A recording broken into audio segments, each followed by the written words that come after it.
Everyone is asking the same question about the final frame of They Will Kill You.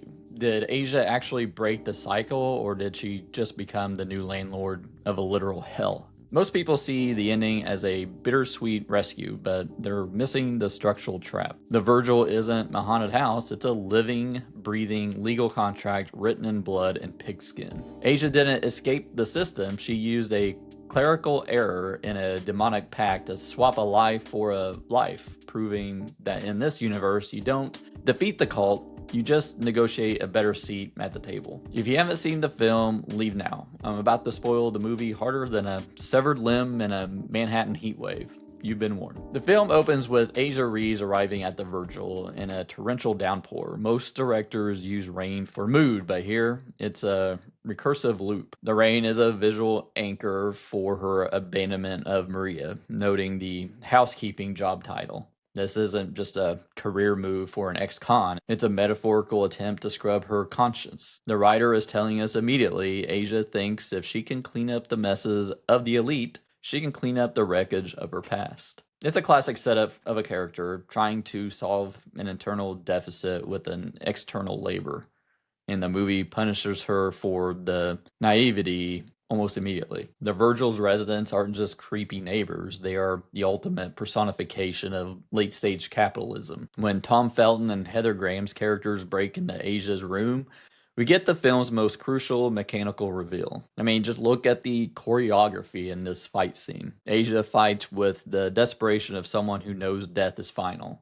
Her attackers move with a bored nonchalance of someone repairing a broken vase. The film posits that immortality breeds total moral decay. If you can't die, you lose the ability to value life, both yours and others. To the residents of the Virgil, killing a housekeeper is just maintenance. Midway through, we're introduced to the Pig Pact. The Virgil isn't powered by a ghost, it's powered by a possessed pig head that functions as a physical database. If your name is on the skin, you're on the whitelist. You get the regeneration patch. This turns the horror into a game of administrative sabotage. The residents aren't invincible because they're strong, they're invincible because they have a better contract than you.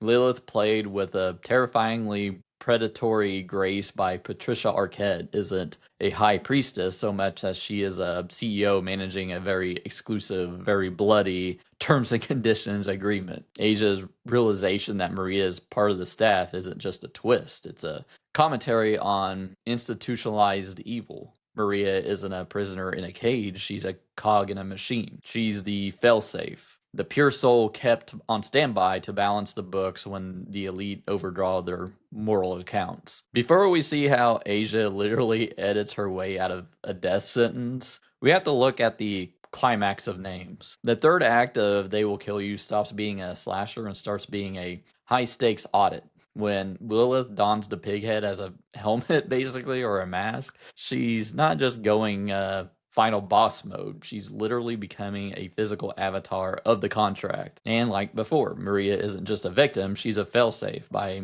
slitting her own throat, her pure blood acts as a signature. She doesn't join the cult, she pays the entry fee for her sister Asia. This is the ultimate subversion of the final girl trope. Asia doesn't win through a burst of adrenaline. She wins because her sister gave her a premium subscription to immortality. Then there's the ending of the fire edit. As Asia sets the pig head ablaze, the names aren't just burning, they're being deleted from the server. We see the people she was fighting in the attic literally just die right there and then. The regeneration patch is uninstalled in real time. She performs the literal act of supernatural editing. By crossing out her name and scrawling Maria's over it, she exploits a loophole in the demonic logic. A life for a life, a name for a name. She isn't just saving her sister, she is rewriting the destiny the system tried to force on them.